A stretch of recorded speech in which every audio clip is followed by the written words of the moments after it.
आजुक एहि वीडियो में अहाँ सबके पढ़ाबे वाला छी जे केओ क्लास 12th में छी और जिनका सबके मैथिली अछि हुनका लेल ई वीडियो बेहद उपयोगी छै, कियाकि एहि वीडियो में हम चैप्टर फर्स्ट के यानी गद्य खंड से चैप्टर फर्स्ट के जे ऋतु वर्णना छै ओकर पहिल जे ऋतु छै वसंत ऋतु ओकरा बारे में हम जे छै सारांश या समझ लिअ ओकर विशेषता जे छै बतबे वाला छी। तो तैं अहाँ सब अगर चैनल पर पहिल बेर आयल छी, अखनी तक अहाँ चैनल के सब्सक्राइब नहीं करलू हैं तो सबसे पहले चैनल के सब्सक्राइब कर लिया, ताकि हमरा द्वारा कोनो वीडियो एहन अपलोड हेतै मैथिली के तो अहाँ के सबसे पहले जे छै नोटिफिकेशन मिलत। और साथ ही साथ ई वीडियो के शेयर जरूर कर दियो, ठीक छै। तो चलू वीडियो के स्टार्ट करै छी। देखियो पहला जे चैप्टर छै ऋतु वर्णना ओकर पहिल जे ऋतु छै वसंत ऋतु की छै यौ वसंत ऋतु। तो देखबे सबसे पहले पढ़ब कि वसंत ऋतु के जे छै ऋतुराज कहल जाइत अछि। वसंत ऋतु के कथी कहल जाय छै तो वसंत ऋतु के ऋतुराज कहल जाय छै। वसंतक आगमन होइते वृक्ष सब नव पल्लवित सुशोभित भ जाइत अछि। कहै छै कथी कवि कि जखन वसंत ऋतु जखन प्रारंभ होइया, वसंत ऋतु के जखन आगमन होइया तो ओकर आगमन होइते वृक्ष सब में यानी वृक्ष मतलब गाछ सब में नव पल्लव मतलब नया नया पल्लव सब नया नया कह सकै छियै ओहिमे पल्लव लागि जाइत अछि। और पल्लव लगला के कारण ओ जे छै देखे में बहुत सुशोभित भ जाए, बहुत सुंदर लगैत अछि, ठीक छै।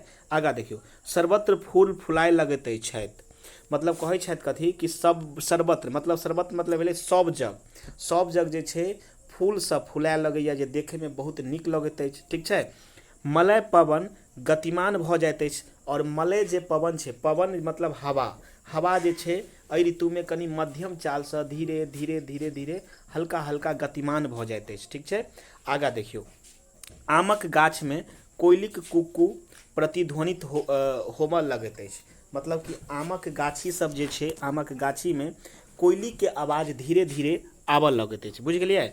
फूल पर भ्रमर झंकार शुरू भ जाइत अछि, कियाकि अहाँ जानै छियै कि जखन एहि ऋतु में फूल खिलैत अछि तो ओहि फूल पर भंवर मतलब भेलै कि जे भंवरा सब होइया से सब आबऽ लगैया और एहि पर भरि जाइत अछि फूल पर नहीं।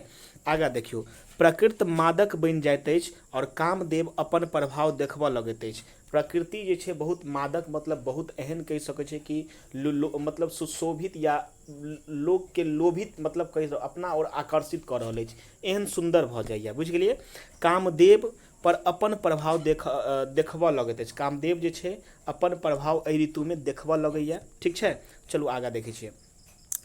पति विरहिणी अपन पतिक आगमन लेल उत्कंठिता भ जाइत छथि, कि पति के विहीन यानी पति के बगैर जे विरहिणी होइया अपन पति के आगमन के लेल एकटा ओकरा अंदर एकटा जिज्ञासा जगैत अछि कि ओकर पति के आगमन होइत ओहि पर ओ उत्कंठित मतलब एकदम उत्साहित भ जाइया, कहि सकै छी एकटा ललायित भ जाइत अछि, ठीक छै।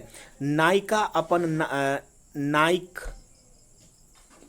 माफ करब अतः मिस्टेक भ गेल छै। नायक अपन नायिका से मिलब होबाक आशा में हर्षित छथि।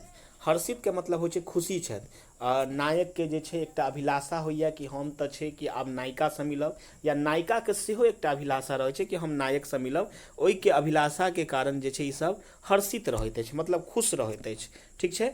आगा अगर बात कल जाए तो आगा देखियो की कहल छै कि एहि ऋतु में जाइक अंत मतलब कहि सकै छी एहि ऋतु में जे जाड़क अंत भ जाइए, मतलब जाड़ जे छै यानी सर्दी के जे मौसम अबैत अछि ओ छै एहि ऋतु में अंत भ जाइत अछि, ठीक छै। और सूर्यक गर्मी बड़ नीक लगैत अछि, और एहि ऋतु में जे सूर्य के जे गर्मी छै सूर्य में जे मतलब ओ गरम जे छै मतलब कहि सकै छियै कि सूर्य के जे गर्मी छै एहि ऋतु में बड़ नीक लगैया। प्रकृति में सर्वत्र पुष्पक सौरभ पसरल रहैत अछि, और प्रकृति मतलब पूरा नेचर में जे छै सब जग फूल के जे सौरभ यानी सुंदरता जे छै एकदम पसरल एकदम देखबा में मिलैत अछि, ठीक छै। आगा देखियो वसंत ऋतुक आगमन होइते प्राकृतिक रूप रंग अपूर्व भ जाइत अछि, मतलब कहै छै कि जखन वसंत ऋतु के आगमन होइया तऽ प्राकृतिक के रूप रंग छै ओ पहले से बहुत सुंदर भ जाइया। वातावरण अत्यंत कामोद्दीपक भ नायक नायिका के मिलन हेतु उद्विग्न बना दैत छथि, और नायक के नायिका मिलन हेतु वातावरण एकदम कामोद दीपक जकाँ जे छै प्रज्वलित रहैत अछि, ठीक छै। कामदेव अपन वाण सँ दुहुक वेद दैत छथि और बिरहनी नायिकाक स्थिति तऽ अत्यंत दयनीय भऽ जाइत छैक। ठीक छै, ओ अपन नायिका सँ मिलबाक हेतु अत्यंत आतुर रहैत अछि। नायिका जे छै अपन नायक सँ मिलबाक लेल अपन नायक सँ मिलबाक लेल बहुत आतुर रहैत अछि। नायक सेहो अपन नायिका सँ मिलबाक लेल सेहो मतलब चलि पड़ैत अछि हुनका खोजमे। तऽ इएह छलै वसंत ऋतुमे, और वसंत ऋतुके कुछ विशेषता छल। और अगर अहाँ सारांशमे लिखै छी, अगर ई सारांशोमे लिख देबै तऽ तैयो पूरा नंबर औतै। अगर बात कयल जाय अगर वसंत ऋतुमे अगर निबंध रहत, अगर ओहोमे अहाँ एकरा लिख दै छियै तैयो एहिमे जे छै फायदा मिलत। ठीक छै, और अगर बात कयल जाय कि जखन वसंत ऋतुके विशेषताके बारेमे कहतै तऽ वसंत ऋतुके विशेषता अहाँ इहोमे सँ लिख सकै छी। तऽ चलू आजुक वीडियो अहाँ सबके केहन लागल कमेंट जरूर करब, और अहाँ सबके एनाहिते प्यार दुलार बनल रहतै तऽ हम अगिला वीडियो जरूर अपलोड करबै।